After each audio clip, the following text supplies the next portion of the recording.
আমি আমাদের প্রার্থী মিসেস ইসরাত সুলতান আইলেন ভুট্টোর সাথে কালকে রাত্রেও যোগাযোগ করেছিলাম। তা ওনার আগে থেকে ঝালকাঠিতে প্রোগ্রাম, আজকে সারাদিনই উনি ঝালকাঠিতে 7 থেকে সকালে হয়ে সারাদিন ঝালকাঠিতে, গভীর রাতে নলছিটিতে আসবেন উনি এখানে থাকবেন।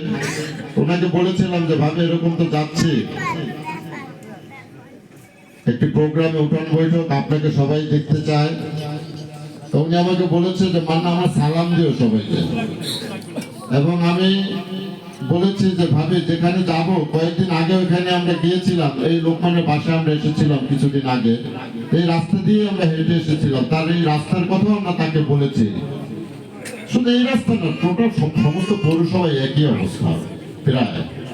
তো বলছে উনি যে মান্না বলো আমার পক্ষ থেকে, তোমরা ভালোই জানো যে আমি উন্নয়নের জন্য এসেছি, মানুষের উন্নয়ন করার জন্য। তো অন্যান্য এলাকায় যেরকম হবে ইনশাআল্লাহ তুমি আমার পক্ষ থেকে বলে দিও যে এই এলাকার রাস্তাটাও ইনশাআল্লাহ সর্বাগ্রী হবে, এ ব্যাপারে সন্দেহ নাই। এটা ছোটখাটো ব্যাপার, এইসব উন্নয়ন ইনশাআল্লাহ বিএনপির আমলে এগুলো ঠিকবে না, কারণ বিএনপি তো অন্যায় দুর্নীতি লুটপাট করবে না, তাই না? এসব জায়গায় টেন্ডারটা আগেও হয়েছে, টাকাটা উঠিয়ে খেয়ে ফেলছে, এই না ঘটনা? এই তো দুর্নীতির কারণে, দুর্নীতি ইনশাআল্লাহ বিএনপি রোধ করবে, এটা বিএনপির স্বভাব, বিএনপি দুর্নীতি পছন্দ করে না।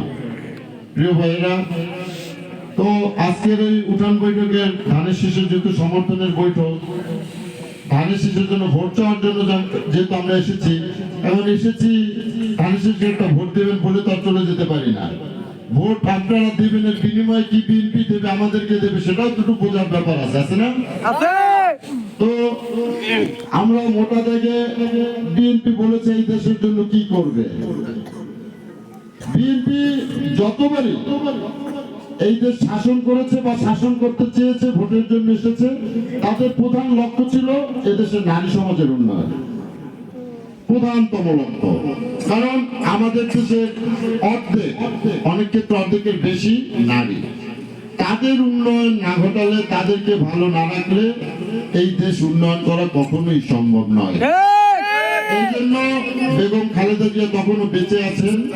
বেগম খালেদা জিয়াকে নিয়ে যখন বসা হয়েছে, এটা আরো অনেক আগের ঘটনা, প্রায় 7-8 মাস আগের ঘটনা, যে এই দেশের জন্য বিএনপি কি কি করতে পারে। তা বেগম খালেদা জিয়া প্রথমেই বলেছেন যে তোমরা নারীদের জন্য কি করতে চাও। তো সবাই চুপ করেছে, কি বলবে কি বলবে না। তা বেগম খালেদা জিয়া বলেছেন যে নারীদের জন্য তোমরা ফ্যামিলি কার্ড করবে। তারেক রহমানও সেই বৈঠকে অনলাইনে যুক্ত ছিলেন। তো সেই ফ্যামিলি কার্ড বেগম খালেদা জিয়া বলেছেন বিএনপি গবেষণা করে নারীদের জন্য ফ্যামিলি কার্ডে কি সুবিধা রাখা যায় সেইটাকে নির্ধারণ করেছে। কি সুবিধা রাখা যায়? যে ঘরের যিনি কর্ত্রী থাকবেন তিনি কার্ডটা পাবেন, কোনো পুরুষ নয়, নারী, আমার মা, যিনি সারাদিন কষ্ট করে সন্তানকে লালন পালন করে, স্বামীর খেদমত করে, মাঠে কৃষকের খেদমত করে ঘরে আসেন, তার তেমন মর্যাদাও আমাদের সমাজে আমরা দিতে পারি না। অনেক সময় অভাবের তাড়নায় পারি না, নানান কারণে পারি না তার মর্যাদা। তার মর্যাদাকে নিশ্চিত করার জন্য ফ্যামিলি কার্ড। ফ্যামিলি কার্ডে কি হবে? প্রত্যেক মাসে 2500 টাকা পাবে আমার ওই মা, অথবা সমপরিমাণ দ্রব্য, নিত্য প্রয়োজনীয় দ্রব্য পাবে। এখন দেখতেছি একটি দল বিকাশ নাম্বার নেয়, না বিকাশ নাম্বার নেয়, অথবা ওই যে কি বলে জাতীয় আমাদের যে ন্যাশনাল আইডি কার্ডের ফটোকপি নেয়। তারা হয়তো এভাবে ভাবতেছে যে ভোটের আগের দিন বা তার আগের দিন এরকম 1500 টাকা দেবে, এই তো ব্যাপারটা না, কেন নেই কেন? এখন আমরা বলতে চাই যে আপনার ভোটটাকে আপনি বিক্রি করবেন ওই 500-1000 টাকায় নাকি 12 মাস 5 বছর প্রতি মাসে 2500 টাকা নেবেন, সেটা আপনাকে 12 তারিখে নির্ধারণ করতে হবে। ওরা নারীদেরকে ধোঁকা দিতে চায়, ওরা নারীদের অধিকারের কথা বলে। 300 সিটের একটা সিটে একজন নারী প্রার্থী করা নমিনেশন দেয় না, এই তারা করে। বিএনপি ক্ষমতায় গেলে তারেক রহমান বলেছেন কৃষি কার্ড করবেন, এই নিয়ে আমি বিস্তারিত বলতে চাই না। এখন অনেক কার্ড কৃষি অফিসে দেখা যায় 100 জমিতে কৃষির চাষ নেই, একটা কৃষি কৃষি অফিসে তারা মাতবার, তারা সার উঠায়, বীজ উঠায়, এই করে সেই করে। ইনশাআল্লাহ বিএনপি যদি ক্ষমতায় যায় ওই কৃষিকার্ডটি কৃষকের হাতেই যাবে, নিশ্চিত ভাবে যাবে। এবং ওই কার্ডের মাধ্যমে সরকারি যত কৃষি বীজ সার এগুলো তো পাবেই, তারা কৃষি লোন পাবে বিনা সুদে অথবা একদমই স্বল্প সুদে। ওই কৃষি কার্ডের যিনি হোল্ডার থাকবে এটা বিএনপি নিশ্চিত করবে। স্বাস্থ্য কার্ড নিয়ে বলেছে, আমি আর বলতে চাই না, বিএনপি যা বলে তা করে, এটা বিএনপি স্বভাব, এটা বিএনপির স্বভাব। বিএনপি প্রথম যে কাজটা করবে, বিএনপি যে ওয়াদা করেছে সেই ওয়াদাটা রক্ষা করবে প্রিয় বন্ধুরা। সুতরাং কোন অপপ্রচারে কান দেবেন না। আজকে যারা আমরা এখানে উপস্থিত, এখানে যারা মুরব্বী উপস্থিত, আপনারা যখনই আপনাদের বিয়ে, আপনাদের বৌভাত, মুসলমানি, আপনাদের সুখ দুঃখ, জানাজা, যে কোনো সালিশি, এই লোকগুলো তো আপনাদের পাশে থাকে নাকি? এই লোকগুলো বা আমরা শহর থেকে দিয়ে সেই লোকগুলো তো আজকে যারা ওই যে ভোটটা চাইতে আসতেছেন বিভিন্ন, তাদেরকে আপনারা চেনেন না? তাদেরকে পাশে দেখা যায়? ইনশাআল্লাহ নির্বাচনের রেজাল্ট যাই হবে, ইনশাআল্লাহ বিএনপি বিপুল ভোটে জিতবে। বিএনপির লোককে আপনারা সবসময় পাশে পাবেন, কোনো সন্দেহ নেই প্রিয় বন্ধুরা।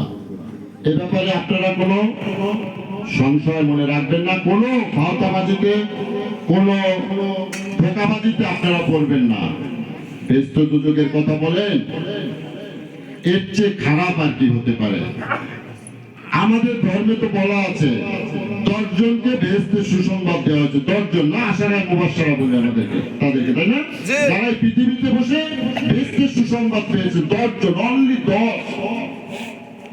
আদম আলাইহিস সালাম থেকে আজ পর্যন্ত যত আরো যারা ভবিষ্যতে আসবেন, এত লক্ষ কোটি মানুষের মধ্যে 10 জন বেহেশতের সুসংবাদ পেয়েছেন, আশারা মুবাশশারা, তারা, তাই না? 10 জন। আর বাকিরা কিভাবে বেহেশতে যাবেন? তাদের কর্মের মাধ্যমে, ইবাদতের মাধ্যমে, তাদের ভালো কাজের মাধ্যমে, নবীর শাফায়াতের মাধ্যমে, তাই না? ইভেন নবীকেও তো বলা হয় না যে আপনি বেহেশতে অমুকে বেহেশতে যাবে বলে দেন, এটা আল্লাহ নিজের হাতে রেখেছেন। নবী শুধু শাফায়াত করতে পারবেন। এখন শুনতে পাচ্ছি যে ওইটা কি মার্কায় ভোট দিলে বেহেশতে যাওয়া যাবে। এর চেয়ে নাফরমানি, এর চেয়ে মুনাফিক আর কি হতে পারে? আমরা এই সম্পর্কে, তাদের সম্পর্কে কোরআনে ব্যাখ্যা আছে, এই কথাগুলো যারা বলেন তাদের সম্পর্কে আগে থেকে একটা আসছে। শেষ জামানায় দাজ্জাল আসবে, বলছে না দাজ্জাল? এটা কোরআনেরই কথা, দাজ্জাল আসবে। দাজ্জালের 2 হাতের তারায় এরকম থাকবে, দাজ্জাল নিজেকে আল্লাহ দাবি করবে, নাউজুবিল্লাহ। এবং সে এরকম হাতের তারায় বেহেশত দেখাবে, বেহেশতের ছবি উঠবে তার হাতের তারায়, আরেক হাতের তারায় দোজখের ছবি আসবে। এবং তুমি বলবেন যে আমাকে আল্লাহ মানে, নাইলে তুমি আমাকে আল্লাহ মানলে বেহেশতে যাবো, নাইলে দোজখে যাবো। দাজ্জালের কথা থাকবে সেইটা। এখন তো আমরা দেখছি সেই দাজ্জাল যারা বেহেশতের কথা বলে ভোট দিলে বেহেশতে যাবে। এর চেয়ে খারাপ আর হতে পারে না। আমার মা বোনেরা, বিশেষ করে এই অঞ্চলে আমার সরল সরল মা বোনদের আমি বলতে চাই, আপনারা এই ধোঁকাবাজিতে পড়বেন না। এটা একদম আনুষ্ঠানিক, এতে ঈমান নষ্ট হয়। বেহেশতের মালিক, বেহেশত দেওয়ার মালিক আল্লাহ, কোনো ভোট নয়। বিএনপি যতবার ক্ষমতা এসেছে, খালেদা জিয়া 2001-এ ক্ষমতা এসে প্রথমেই কি করেছে, র্যাব গঠন করে তিনি বিএনপির লোককে আগে, বিএনপির মধ্যে যদি কেউ দুষ্ট থেকে থাকতো তাকে আগে সাহায্য করেছে না? তারপর আর্মি নামে অপারেশন ক্লিন করে বিএনপির লোককে সাহায্য করেছে না? কারণ বিএনপি আগে ঘর শাসন করে, তারপরে পর শাসন করে, এটা বিএনপির ধর্ম। তো আজকে এই এলাকায় যদি কেউ বিএনপির দ্বারা আপনারা ক্ষতিগ্রস্ত হয়ে থাকে, অনিচ্ছাকৃত, আপনাদের পায়ে হাতে মাপ চাই, আপনারা ক্ষমা করে দিবেন। আমরা কথা দিচ্ছি, বিএনপি যদি ক্ষমতায় যায়, কোন সন্ত্রাসী, চাঁদাবাজি, দালাল এই দলের অংশ হতে পারবেন না। অনেক রাত্র হয়েছে, আপনাদের ধৈর্যচ্যুতি ঘটাতে চাই না, কিন্তু আমাদের মনে হচ্ছে যে আমরা একটি সম্মিলিতভাবে একটি আন্দোলন করে একটি ফ্যাসিস্টকে আমরা এদেশ থেকে হটিয়েছি। আমরা মনে করেছিলাম আমাদের যুদ্ধ কামনায় শেষ হয়ে গিয়েছিল, কিন্তু আমরা দেখতে পাচ্ছি একটি ঘাপটি মারা চক্র আমাদেরকে, এই দেশের জনগণকে এই যুদ্ধ থেকে শান্তিতে আসতে দিতে চায় না। তারা আমাদের জনগণকে বিভাজিত করতে চায়। তারা চায় এদেশের মানুষকে প্রধানতে রাখতে, মিথ্যে বলে ধর্মের জয় দিয়ে, ধর্মকে হাতিয়ার করে, ধর্মকে বিক্রি করে তারা এই দেশকে শাসন করতে চায় অবৈধ পথে। প্রিয় বন্ধুরা, আমরা মনে করেছিলাম আল্লাহর রহমতে সকলের সম্মিলিত প্রচেষ্টায় বুলেট এবং জালিমের কারাগারের হুমকি হয়তো আপাতত শেষ হয়েছে, কিন্তু আমরা দেখতে পাচ্ছি যুদ্ধ এখনো শেষ হয়নি। যুদ্ধ শেষ হয়নি। আমরা যারা জাতীয়তাবাদী বিএনপির রাজনীতি করি, আমরা সবসময় যুদ্ধের মধ্যে থাকি, কারণ এই জাতীয়তাবাদ হচ্ছে আধিপত্যবাদের বিরুদ্ধে নিরন্তর যুদ্ধ। ভোটপত্র যুদ্ধের একটা অংশ। 1757 সালে পলাশীর প্রান্তরে বাংলার যে স্বাধীনতা অস্তিমিত হয়েছিল, সেই থেকে এই জাতির যে যুদ্ধ শুরু হয়েছিল। 1947 সালে র্যাব-টিলিপের সীমানা নির্ধারণের মাধ্যমে সেই যুদ্ধ শেষ হয়নি। 71-এর হানাদারের বাহিনীর পরাজয়ের মাধ্যমে সেই যুদ্ধ শেষ হয়নি। প্রিয় বন্ধুরা, 24-এ ফ্যাসিস্টের পতনের মাধ্যমে সেই যুদ্ধ শেষ হয়নি। প্রিয় বন্ধুরা, বিগত 17টি বছর বাংলাদেশকে একটি বাজারে পরিণত করা হয়েছিল, যেখানে সবকিছু বিক্রি হতো। সেখানে সাংবাদিকের কলম বিক্রি হতো, বিচারকের রায় বিক্রি হতো, প্রমোশনের মাধ্যমে গারদ বিক্রি হতো, হাত করা বিক্রি হতো পুলিশের। প্রিয় বন্ধুরা, তাই আমি বলবো যুদ্ধ আমাদের শেষ হয়নি।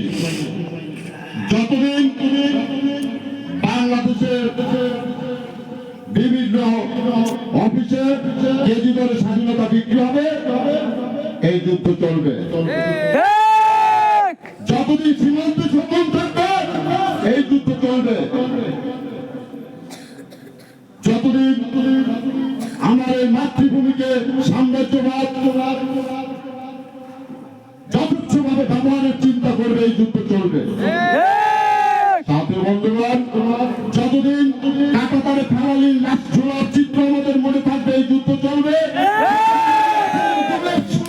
আমাদের মনে থাকবে, এই যুদ্ধ চলবে। আমার মা এবং খালেদা জিয়া শেষ কারাগারে ছিল, সেই স্মৃতি আমাদের মনে থাকবে, এই যুদ্ধ চলবে।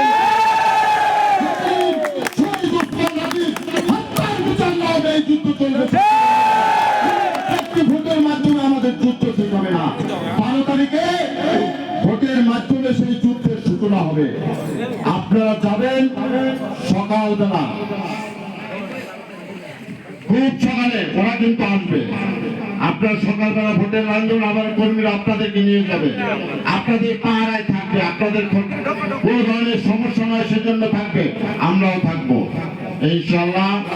12 তারিখের ভোট, এই ভোট শুধু ধানের শিশুর জন্যই নয়, এই ভোট দেশ রক্ষার জন্য, ইসলামকে রক্ষা করার জন্য। আপনারা আজকে শুধু এইটুকু বলে যাই, অনেক কথা বলেছি, এটাই শেষ নয়। আমরা থাকবো, এই সমাজে আমরা বিচরণ করব। আমাদের জন্য দোয়া করবেন। বিশেষ করে মুরব্বীদের কাছে দোয়া চাই, মা বোনদের কাছে দোয়া চাই। আমাদের যারা একটা দোয়া করবে, আমাদের যারা মানুষের ক্ষতি না হয়, আমরা যাতে করে আপনাদের পাশে থাকতে পারি। আপনাদের যে আমাদের প্রতি আস্থা, সেই আস্থার জন্য আমরা মর্যাদা রাখতে পারি, এবং এটা যে শহীদ জিয়ার দল, খালেদা জিয়ার দল, তারেক রহমানের দল, সেইটা যেন আমরা বারবার আপনাদের মাধ্যমে প্রমাণ করতে পারি ন্যায় নীতির একটি দল, এটা যদি আপনাদের মাধ্যমে আপনাদের কাছে আমরা প্রমাণ করতে পারি। বক্তব্য দীর্ঘায়িত করবো না প্রিয় বন্ধুরা, আবারও আসবো আপনাদের এখানে।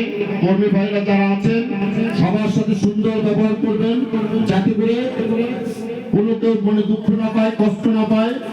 ইনশাআল্লাহ এখানে যে উপস্থিতি এটাই বলে দেয় যেখানে ভোট বিপ্লব হবে 12 তারিখে। আমরা শুনতে পাই যে আমরা নাকি এখানে সেকেন্ড হবো, তাই নাকি? হ্যাঁ, হাস্যকর হাস্যকর। বৃষ্টির বিনিময়ে নাকি আমরা এখানে সেকেন্ড হয়ে গেছি, এরকম কিছু? তাহলে কত পার্সেন্ট? 100% দাও, সর্বোচ্চ পার্সেন্ট ইনশাআল্লাহ। আমাদের নেত্রী একজন ভালো মহিলা, আপনারা তাকে চেয়েছেন, তিনি পেয়েছেন নমিনেশন। তার কথা আমি আগেও বলেছি যে এরকম একজন মহিলা যাদের এমপি থাকে তাদের কষ্টটা একটু কম হয়েই যায়, কারণ এত পরিমাণ মানুষ ভালোবাসে, বিভিন্ন জায়গায় গেলে দেখা যায় যে অত হয়ে যায় ব্যাপারটা। তো উনি আপনাদেরকে সালাম জানিয়েছেন, আপনারা তার জন্য দোয়া করবেন, তার জন্য কাজ করবেন। বক্তব্য দীর্ঘায়িত করবেন না, সবাই ভালো থাকবেন। আবারও দেখা হবে বিজয় মিছিল। আল্লাহ হাফেজ। বাংলাদেশ জিন্দাবাদ।